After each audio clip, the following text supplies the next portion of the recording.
C'est parti. Bonjour tout le monde. Bienvenue au podcast Million Dollar Club. Aujourd'hui, on est avec Sean Sullivan. Merci Sean de joindre à moi aujourd'hui. Merci à toi. Cool. On va sauter tout de suite dans le vif du sujet. Go. Sean, tu étais courtier immobilier depuis combien de temps? Depuis 2013. Avril ou mai 2013. Cool. Donc, on parle d'un peu plus que 10 ans, bientôt 11 ans. Oui. Excellent. Tu n'as pas joint notre équipe en 2013? Non. Tu as joint notre équipe quand je suis rentré, ou presque quand je suis rentré. Je suis rentré au mois d'août 2021. Tu es arrivé au mois de novembre 2021, donc ça fait un peu plus que 2 ans présentement. Ouais. Qu'est-ce qui a fait, Sean, que tu as switché après 8 ans de service dans le courtage immobilier à travailler avec l'équipe Loisa? Vincent Gouta, surtout. OK. C'est quelqu'un qui a été très persistant. En fait, je travaillais avec lui à mon ancienne agence, puis il a rejoint votre équipe 2 ans avant moi. Si je ne me trompe pas, ça fait 4 ans, Vincent. Ouais. Puis ces 2 années-là, il m'a constamment, à peu près aux 2 mois, m'envoyé un message, m'appelait, m'envoyait un petit message audio. Ouais. Il voulait vraiment que je me joigne à vous autres. Après, finalement, 2 ans, il y a eu la COVID. Ouais. J'étais dans une équipe, je me suis parti de mes propres ailes. Okay. Je me suis rendu compte que l'immobilier tout seul, c'est pas ce qui m'intéresse le plus. Puis, t'es rentré, tu m'as envoyé un message sur les recommandations de Vincent. Ouais. Je me suis dit, pourquoi pas, let's do a meeting, faisons une rencontre. Puis, all right. Je me rappelle de ces rencontres-là, ça a quand même bien été. Oui. All right, excellent. Bien, merci encore une fois de joindre à moi aujourd'hui. On va parler un peu de justement, c'est quoi la différence qu'il y a eu entre le Sean avant l'équipe, puis le Sean qu'il y a aujourd'hui. Je te vois aujourd'hui, je vois tes résultats, je vois comment tu travailles avec tes clients et ainsi de suite, mais comment tu étais avant versus aujourd'hui? Qu'est-ce que tu peux dire par rapport à ça? Je dirais un petit peu plus passionné. Okay. C'est sûr que, comme je disais, j'étais tout seul à la fin, puis c'est sûr que c'est plus difficile, t'es moins dedans, t'es moins passionné, t'es moins motivé. C'est très difficile d'être tout seul en immobilier, puis d'être motivé au quotidien. Puis, une des grosses forces de l'équipe, justement, c'est la motivation. La motivation pour plein de choses, dont venir travailler, d'être là, d'être présent. Donc, en étant plus présent, je crois que j'offre déjà un meilleur service que je faisais il y a 2 ans. Donc, je suis plus présent, je suis plus motivé, plus en forme, beaucoup plus de plus, je dirais, depuis 2 ans. Puis, l'équipe, elle est très bonne à nous garder au courant, à nous donner des petits trucs, des fois juste des petits détails de comment répondre au téléphone à ce temps-ci de l'année ou comment commencer notre appel à ce temps-ci de l'année. C'est des petites choses comme ça qui font la différence, je crois, surtout depuis 2 ans. 2 ans de ces petites choses-là, ça fait quand même une grosse différence. Oui, constamment de faire remind des bonnes pratiques et des bonnes choses. Exact, qui est une grosse force de l'équipe, honnêtement, l'équipe Loisa. OK, cool, merci. Maintenant, tu en as touché un petit peu quand tu viens de répondre à cette question-là, mais tu as parlé du fait que tu t'entraînes, tu es plus en forme. Moi, je me rappelle de Sean en 2021, quand il est rentré, puis là, je te vois aujourd'hui, je veux dire, tu es en shape là. Tu étais beaucoup moins en shape, en tout cas. Ouais. Pourquoi c'est important pour toi de t'entraîner? Il y a beaucoup de raisons.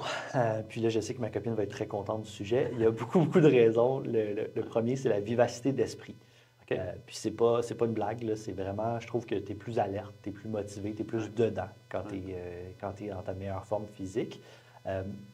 Motivation, ça retouche ça aussi. Mais non seulement la motivation, c'est les habitudes.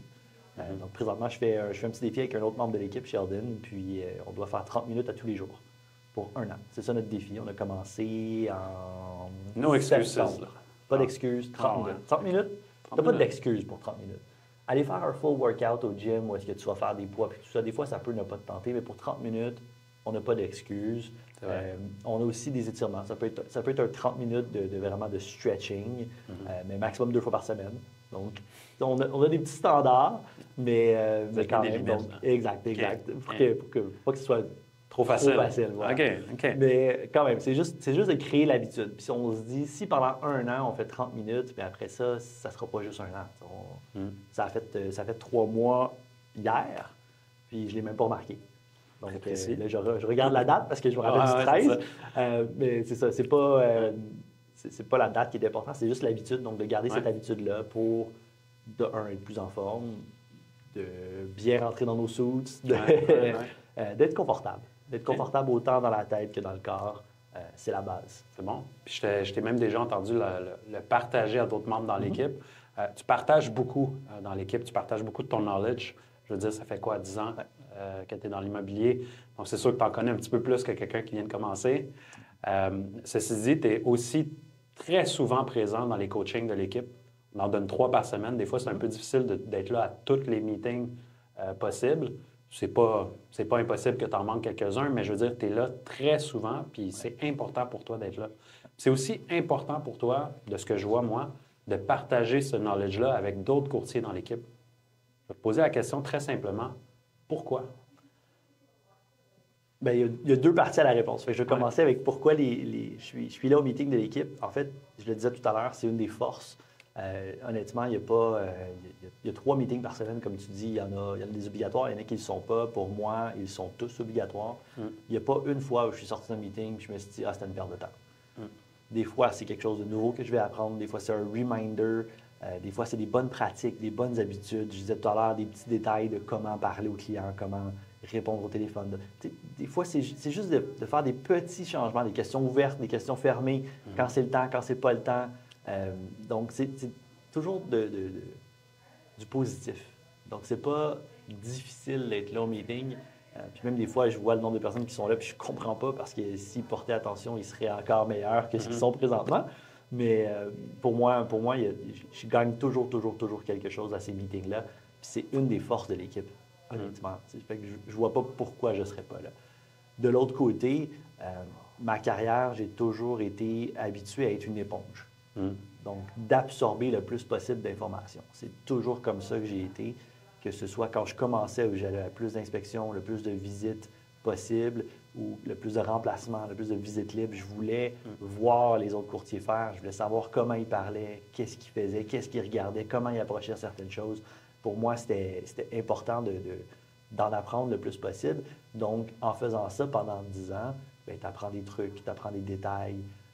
Donc, je suis quelqu'un qui aime aussi beaucoup la technologie. Donc, notre système pour les courtiers Matrix, qui est où est-ce que les propriétés, tout ça, je connais beaucoup de petits trucs que beaucoup de gens ne savent pas. Donc, pour moi, de partager ça avec l'équipe, bien, de un, ça donne un edge à notre équipe versus d'autres dans certaines situations, mais aussi ça donne un edge à nos clients versus les clients des autres. Puis pour moi, ça, c'est important. Très bonne réponse. Très, très bonne réponse. J'apprécie beaucoup le point. Ma prochaine question est plutôt directement visée à toi et non à l'équipe en général. 10 ans dans l'immobilier, 10 années de résultats. 2022-2023, ça a commencé à être plus difficile pour plusieurs personnes. En tout cas, c'est le commentaire qu'on reçoit le plus souvent envers les courtiers immobiliers. C'est de plus en plus difficile, le marché est de plus en plus difficile et ainsi de suite. Tu as décidé de ne pas prendre ces mots-là pour toi, puis de faire de 2023 ta meilleure année à vie. Quelles sont les habitudes ou quelles sont les choses que tu as mises en place en 2023 qui a fait que malgré ce qui se dit autour de toi, tu as quand même réussi à avoir la meilleure année de ta vie? D'abord et avant tout, l'année passée aussi était la meilleure année jusqu'à cette année. Donc, il y a peut-être une corrélation aussi avec l'équipe là-dedans, là, on ne se le cachera pas. Okay. Mais honnêtement, c'est des bonnes habitudes. C'est la base. Je sais que Jean-Philippe, entre autres, notre chef d'équipe, puis toi, vous martelez beaucoup d'avoir des bonnes habitudes et puis d'être sur notre game plan. Donc, je suis en train de lire un livre en ce moment qui est Eat That Frog.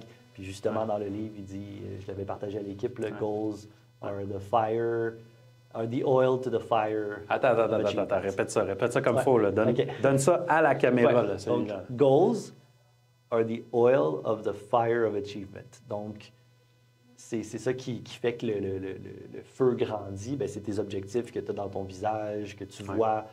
Il n'y a pas une fois que Jean-Philippe va passer à mon bureau et qu'il ne m'a pas écrit des objectifs pour la semaine ou des choses comme ça. Donc, d'avoir des objectifs, des suivre, des atteindre, de faire des appels.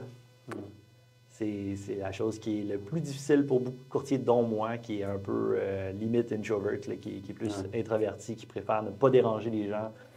C'est ce qui est le plus difficile pour moi, mais c'est bizarre. Plus je le fais, plus j'ai de résultats. Donc, suivre mon game plan, on en a établi avec toi, j'en ai établi avec Jean-Philippe, des différents pour différentes choses. Puis quand je les suis, les résultats, ils suivent. Donc, j'ai suivi mon game plan. All right. Le plus possible. Oui, ça c'est clair. Mais qui dit meilleure année à vie, dit aussi plus grande transaction à vie cette année. Comment c'était de vivre ça, la plus grosse transaction pour toi dans ta vie? C'était le fun. C'était le fun. Ça a pris quasiment 1 an, d'ailleurs, avoir cette transaction-là. Ça a été un client qu'on a fait beaucoup de visites. Il cherchait quelque chose en particulier, puis finalement, on a fini par réussir à l'avoir. Mais c'est le fun. C'est une petite tape dans le dos dans l'année qui est le fun. Parfait. Comment on se sent, là? Remets-toi là, dans tes shoes au moment là, que tu as eu l'offre acceptée ou en fait les conditions réalisées ou peu importe, là, c'est quoi le moment là, pour toi qui était le plus le fun. Mais qu'est-ce que tu t'es dit à ce moment-là? Pas vraiment compliqué. Ça a été un gros yes. OK. Parce que ça a pris 1 an pour réussir à aller au bout du compte avec ce couple-là. Puis je suis vraiment content pour eux. Ils vont être super bien. Puis c'est aussi la base de qui je suis. J'aime que les gens soient heureux, soient bien. Donc, j'étais vraiment surtout content pour eux. Content pour moi, c'est sûr aussi, mais surtout content pour eux. C'est une super belle maison. Puis je suis certain qu'ils vont être vraiment très, très, très bien. Mais j'étais bien content. Je ne suis pas le plus extroverti, donc ça a été juste un gros yes. Correct, un gros yes. C'est correct, un gros yes. C'est très content. It's all good. Il n'y a pas de problème. Là, on a dit 2022. Non, excuse-moi. En 2021, tu es arrivé, mais tu as fait ta première année complète avec nous autres. En 2022, c'était ta meilleure année à vie. Ensuite, 2023, c'est redevenu ta nouvelle meilleure année à vie. Je ne veux pas te l'idée vers autre chose, là, mais on attend quoi de Sean en 2024? On continue la roue. Là. On s'en va vers la nouvelle meilleure année à vie, je l'espère en tout cas. J'ai des belles habitudes qui ont été créées en 2023. J'en ai des moins belles que je dois changer pour 2024. Et je sais ce que j'aime, je sais ce que j'ai pas aimé de mon année, puis je veux m'habituer à le faire de la bonne façon pour toute l'année. Parce que ça a été un de mes défis cette année, de vraiment la constance. J'en ai parlé un petit peu en 2023. Quand ça a bien fonctionné dans mon année, j'étais constant. Les mois où ça a été plus tranquille, je ne l'étais pas. Donc, pour moi, 2024, ça va être la plus importante, ça va être la constance. Donc, oui, des objectifs, oui, des appels, oui, tout ça, mais surtout une constance. Puis ça a commencé justement avec le 30 minutes qu'on parlait tout à l'heure. Donc, c'est une constance. Donc, de vraiment venir mettre une bonne base pour justement que l'année, ça continue de monter puis que mon année soit encore meilleure que 2023. Je te le souhaite. J'ai aucun doute que ça va arriver encore. On espère. On va travailler ensemble, en tout cas, pour que ça arrive. Définitivement.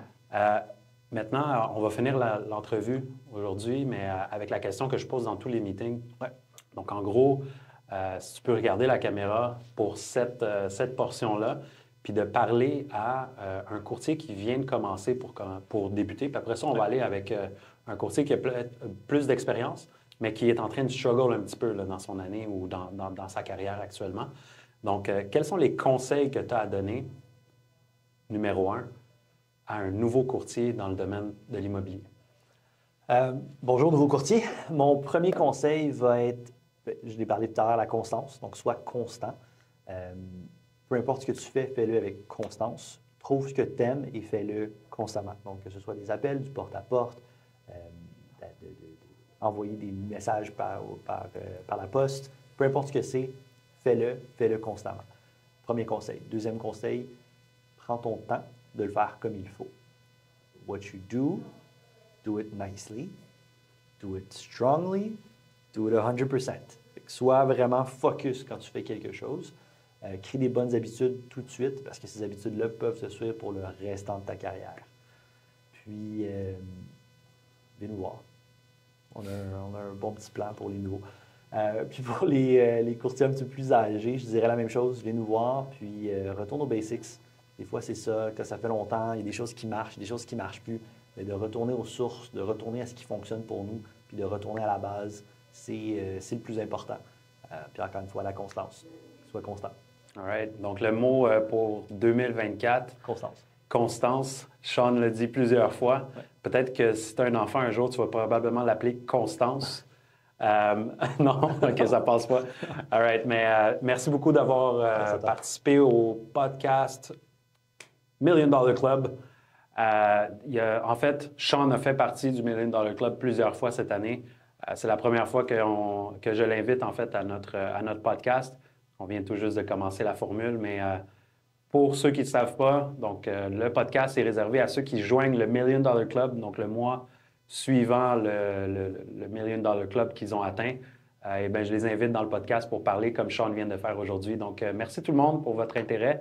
Puis, Sean, un petit dernier mot pour tout le monde? Constance. All right, c'est bon. Merci, Sean. Merci.